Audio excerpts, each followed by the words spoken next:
नूर। अलीना, मैं भी काम पर जा रही हूँ, देर हो रही है। उफ, मेरी आखिरी बेवकूफी ना तुम्हें अच्छे से फायदा दे गई है। लगता है तुम्हारी किस्मत खुल गई है, माशाल्लाह। सही कहा, तुम्हारा शुक्रिया अदा करना भूल गई। क्या तुम जानती हो नूर, मैं अपने बेटे की आंखों से बहने वाले हर आंसू का हिसाब लूंगी तुमसे। मैं तुमसे झगड़ा नहीं करना चाहती हूँ। हमारी आंखों के सामने कब से तुम यहाँ पर अपनी उल्टी सीधी हरकतें कर रही हो नूर, मैं इसे कभी भी नहीं भूलूंगी। देखो, मैं तुम्हें जवाब नहीं दूंगी, क्योंकि चाहे जो कुछ भी हो जाए, उस रात मैंने तुम्हारी आंखों में वो खौफ महसूस किया, और जो दूध का ग्लास तुमने मेरे लिए भिजवाया था वो एहसान मैं कभी नहीं भूलूंगी। बहुत हिम्मत है जो मेरी आंखों में देखकर मेरे मजाक उड़ा रही हो।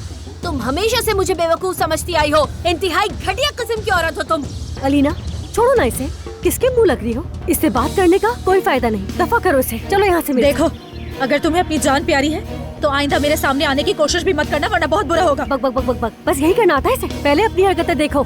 अलीना छोड़ो इसे, मुंह लगने की जरूरत नहीं है इसके। तुम्हें कीमत चुकानी होगी नूर, तुमने जो कुछ किया है उसकी कीमत चुकानी होगी।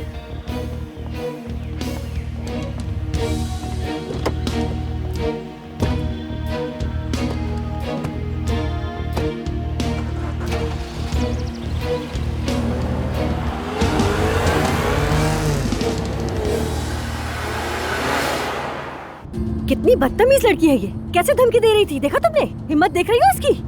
अगर पुलिस में जाकर इसके खिलाफ कंप्लेंट कर दी ना तो देखना कैसी सीधी होगी। नज़ान प्लीज चुप रहो, चुप रहो, वरना मैं अपना सारा गुस्सा इस वक्त तुम पर ही निकाल दूंगी, समझी तुम? उसकी हिमायत मत करो अलीना, देखा नहीं वो तुमसे किस तरह बात कर रही थी? ऊपर से मुझे भी सुनाना शुरू हो गई थी तुम्हारी वजह से। हाँ, जैसे बड़ी साइड ली तुमने वहाँ पर मेरी, बल्कि तुम्हें तो डर लग रहा है कि कहीं वो अलमास को कुछ ना कह दे जाकर। माफ करना, लेकिन मैंने बहुत मेहनत की है अलीना, उस नागिन से छुटकारा पाने के बहुत करीब हूँ, इसलिए कोई मजीद मसाइल नहीं चाहती। हाँ, मेरी हालत तो देखो तुम तो उस शैतान के प्रेग्नेंट होने और उसकी सारी प्लानिंग के बावजूद उससे बच गई हो। मैं अपने इतने बड़े बेटे के साथ भी उस नागिन का सर कुचल नहीं सकी हूँ अब तक। फिक्र न करो, तुम उसे शिकस्त दे दोगी। आई अल्लाह तुम्हें बुरी नजर से बचाए। वो सही कह रही है, मैं उसे नहीं जानती, गलत थोड़ी कहा, मेरे पास करने के लिए है ही क्या। क्या कहा तुमने आहिस्ता आहिस्ता? क्या कहूँगी मैं नाज़ान, एक नाकामी के बाद दूसरी नाकामी, नाकामियों के अलावा मेरी जिंदगी में आखिर बच ही क्या गया है नाज़ान? हाँ, फातिह की बहन अब जो चाहती है वही करे वो। मोहब्बत बदुआ बन गई है